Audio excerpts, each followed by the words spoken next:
வணக்கம். இன்றைக்கி ஜானஸ் கிச்சனில் ரவை உப்புமாவும் தக்காளி குழம்பும் செய்யலாம்.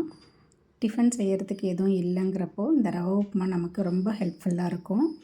நான் ஒரு பேனில் 1.5 கப் அளவுக்கு ரவை சேர்த்துருக்கேன்.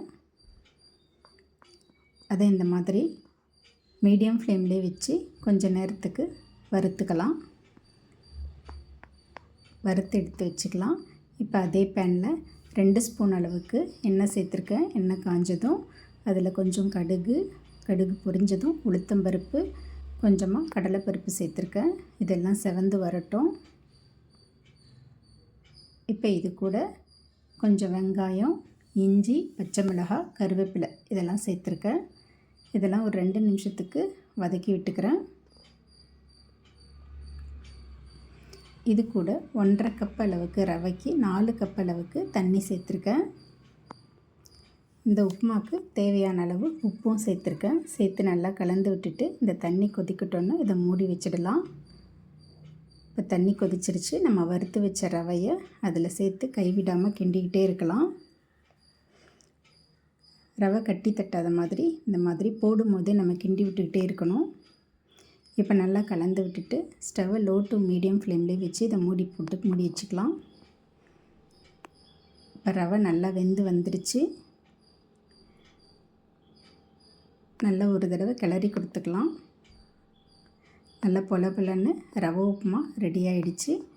இப்போ இதுக்கு ஒரு தொட்டுக்க செஞ்சிடலாம். நான் மிக்ஸி ஜாரில் ஒரு 5-6 வரமிளகாய் சேர்த்துருக்கேன், 4 பச்சை மிளகாய் சேர்த்துருக்கேன், நல்லா பழுத்த தக்காளியாக 4 தக்காளி சேர்த்துருக்கேன். இதெல்லாம் இந்த மாதிரி கோர்ஸாக அரைச்சி எடுத்துக்கிறேன். ஒரு கடாயில் 2 ஸ்பூன் எண்ணெய் சேர்த்துக்கிட்டு அதில் கொஞ்சம் கடுகு போட்டிருக்கேன். கடுகு பொரியட்டும். கொஞ்சம் உளுத்தம்பருப்பு சேர்த்துருக்கேன். உளுத்தம்பருப்பு செவந்த பிறகு ஒரு வரமிளகாய் போட்டிருக்கேன். கொஞ்சம் கருவேப்பிலையும் சேர்த்துக்கிறேன். நம்ம அரைச்சி வச்ச தக்காளி அதில் சேர்த்துக்கலாம். சேர்த்துட்டு ஒரு தடவை கலந்து கொடுத்துடலாம். மிக்ஸி ஜாரை கழுவி தேவையான அளவு தண்ணி சேர்த்துக்கலாம்.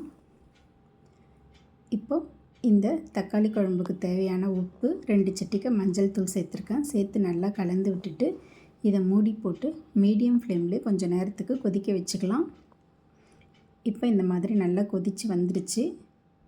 இதை ஒரு தடவை கலந்து கொடுத்துட்டு இதில் கொஞ்சம் கொத்தமல்லி தழை சேர்த்துக்கிறேன். கடைசியாக இதில் 2 ஸ்பூன் அளவுக்கு இட்லி மாவு இருந்தால் அதை சேர்த்து நல்லா கலந்து விட்டுடலாம். இப்போது இந்த மாதிரி நல்லா கலந்து விட்டுட்டு 1 நிமிஷத்துக்கு மீடியம் ஃப்ளேம்லேயே கொதிக்க வச்சுக்கலாம். கொதிக்க வச்சுட்டு ஸ்டவ் ஆஃப் பண்ணிடலாம்.